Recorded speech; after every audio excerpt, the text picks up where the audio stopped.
Metro rail திட்டத்திற்கு கையெழுத்து இயக்கம் நடத்திய மறுமலர்ச்சி மக்கள் இயக்கம். கோவையில் மெட்ரோ ரயில் திட்டத்திற்கு அனுமதி வழங்க மத்திய அரசை வலியுறுத்தி மறுமலர்ச்சி மக்கள் இயக்கம் மாபெரும் கையெழுத்து இயக்கத்தை தொடங்கியது. அதேபோல் நேற்று காலை 11 மணி அளவில் கோவை மாவட்டத்தில் உள்ள பல லட்சம் மக்கள் பயன்பெறும் வகையில் கோவையில் மெட்ரோ ரயில் திட்டத்திற்கு மத்திய அரசு அனுமதி வழங்க வலியுறுத்தி கோவை காந்திபுரத்தில் உள்ள நகர பேருந்து நிலையத்தின் முன்பு மாபெரும் கையெழுத்து இயக்கத்தை மறுமலர்ச்சி மக்கள் இயக்கத்தின் நிறுவன தலைவர் துவக்கி வைத்தார். அப்போது நகர பேருந்துகளில் வந்து இறங்கிய மற்றும் நகர பேருந்துக்கு செல்லும் பயணிகளிடம் கோவை மெட்ரோ ரயில் திட்டம் அவசியம் குறித்து விரிவான துண்டு பிரசுரத்தை மறுமலர்ச்சி மக்கள் இயக்கத்தின் தொண்டர்கள் வழங்கினார்கள். விரிவான துண்டு பிரசுரத்தை ஆர்வமுடன் வாங்கிய மக்கள் முழுமையாக படித்துவிட்டு கோவைக்கு மெட்ரோ ரயில் திட்டம் கண்டிப்பாக கொண்டுவர வேண்டும் என கையெழுத்திட்டு சென்றனர். மேலும் இதுகுறித்து பயணிகளிடம் கோவையில் மெட்ரோ ரயில் திட்டம் வேண்டுமா என்ற கேள்வியை முன்வைத்து கேட்கப்பட்டது. அதற்கு பொதுமக்கள் கூறுகையில், அனைத்து வகையிலும் கோவை மாவட்டம் சிறந்து விளங்குவதாகவும் கோவைக்கு கண்டிப்பாக மெட்ரோ ரயில் திட்டம் அவசியம் வேண்டும் என்று கூறினார்கள். அதன் பின்னர் கோவை மெட்ரோ ரயில் திட்டத்திற்கு மத்திய அரசு அனுமதி வழங்க வேண்டும் என்பதை வலியுறுத்தி மறுமலர்ச்சி மக்கள் இயக்கத்தின் நிறுவன தலைவர் கோவை ஈஸ்வரன் இயக்க நிர்வாகிகளுடன் செய்தியாளர்களுக்கு சிறப்பு பேட்டி அளித்தார். அப்போது மறுமலர்ச்சி மக்கள் இயக்கத்தின் மாநில பொதுச் செயலாளர் முத்துசாமி, மாநில அமைப்பு செயலாளர் செல்வராஜ், பொருளாளர் பெருமாள் சாமி, தலைமை நிலைய செயலர் ராஜ் மற்றும் பொன்னுக்குட்டி, ரமேஷ் உள்ளிட்ட ஏராளமான மறுமலர்ச்சி மக்கள் இயக்கத்தின் தொண்டர்களும் நிர்வாகிகளும் கோவை மெட்ரோ ரயில் திட்டத்திற்கு கையெழுத்து இயக்கம் செயல்பாட்டில் கலந்து கொண்டனர்.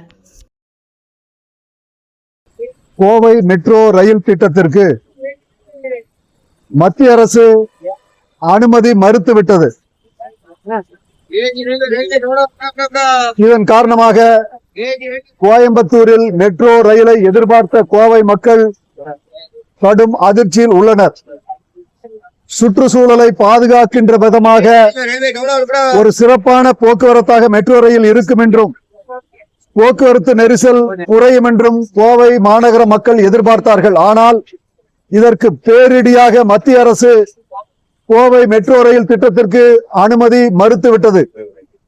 அனுமதி மறுத்ததற்கு சொன்ன காரணங்களை இதே போன்று மெட்ரோ ரயிலுக்கு அனுமதி கொடுத்த பல நகரங்களோடு ஒப்பிட்டு பார்த்தோம். அதே புள்ளி விவரங்கள் தான். ஆனால் கோவைக்கு மட்டும் அதே காரணங்களை கூறி மெட்ரோ ரயில் திட்டத்தை மத்திய அரசு மறுத்திருக்கிறது. இதை வன்மையாக கண்டிக்கின்றோம். கோவை மக்கள் சார்பாக கோயம்புத்தூர் மக்களிடம் கையெழுத்து இயக்கத்தை இன்றைக்கு மறுமலர்ச்சி மக்கள் இயக்கம் தொடங்கி இருக்கின்றது. கோவைக்கு மெட்ரோ ரயில் திட்டத்தை உடனடியாக அனுமதி அளிக்க வேண்டும் என்று பாரத பிரதமர் நரேந்திர மோடி அவர்களை வலியுறுத்தி கோவையில இருக்கின்ற ஒவ்வொரு சாதாரண மக்களிடத்திலே கையெழுத்து பெற்று அதை நரேந்திர மோடி அவர்களுக்கு அனுப்பி வைக்கின்ற முயற்சியின் முதல் கட்டமாக இன்றைக்கு கோவை காந்திபுரத்தில் சாதாரண மக்களிடத்திலே கையெழுத்து பெற்றுக் கொண்டிருக்கின்றோம். இந்த திட்டம் கோவைக்கு மாபெரும் திட்டமாக அமையும்.